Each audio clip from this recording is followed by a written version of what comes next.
ಬಂಟ್ವಾಳ ತಾಲೂಕಿನ ಕಳ್ಳಿಗೆ ಗ್ರಾಮದ ದೇವೇಂದ್ರಬೆಟ್ಟುವಿನ ಪೆರೋಡಿ ಶ್ರೀ ಲಕ್ಷ್ಮೀ ವಿಷ್ಣುಮೂರ್ತಿ ದೇವಸ್ಥಾನದಲ್ಲಿ ವರ್ಷಾವಧಿ ಉತ್ಸವ ಜನವರಿ 14ರಿಂದ ಜನವರಿ 18ರವರೆಗೆ ನಡೆಯಲಿದ್ದು, ಜಾತ್ರೋತ್ಸವದ ಧ್ವಜಾರೋಹಣ ಭಕ್ತ ಜನರ ಸಮ್ಮುಖದಲ್ಲಿ ಭಾನುವಾರ ಬೆಳಗ್ಗೆ ನೆರವೇರಿತು.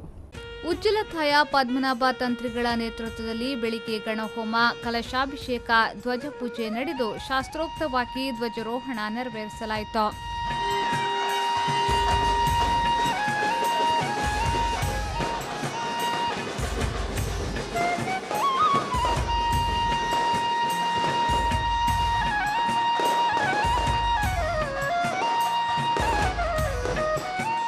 ಬಳಿಕ ಬೆಳಗಿನ ಬಲಿ, ಮಹಾಪೂಜೆ, ಮಧ್ಯಾಹ್ನದ ಬಲಿ ನಡೆದು ಪ್ರಸಾದ ವಿತರಿಸಲಾಯಿತು.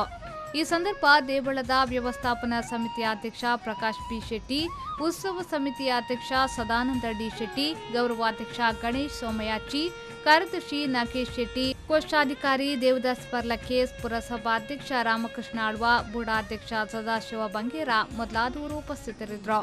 ಅರ್ಚಕ ರಾಧಾಕೃಷ್ಣ ಕಡಂಬಳಿ ತಾಯ ಧಾರ್ಮಿಕ ವಿಧಿವಿಧಾನ ನೆರವೇರಿಸಿದ್ರು. 5 ದಿನಗಳ ಕಾಲ ಕ್ಷೇತ್ರದಲ್ಲಿ ವಿವಿಧ ಧಾರ್ಮಿಕ ಸಾಂಸ್ಕೃತಿಕ ಕಾರ್ಯಕ್ರಮಗಳು ವಿಜೃಂಭಣೆಯಿಂದ ನಡೆಯಲಿದೆ. ಸಂದೀಪ್ ಸಾಲಿಯನ್, ವಿ4 ನ್ಯೂಸ್ 24/7 ಬಂಟ್ವಾಳ.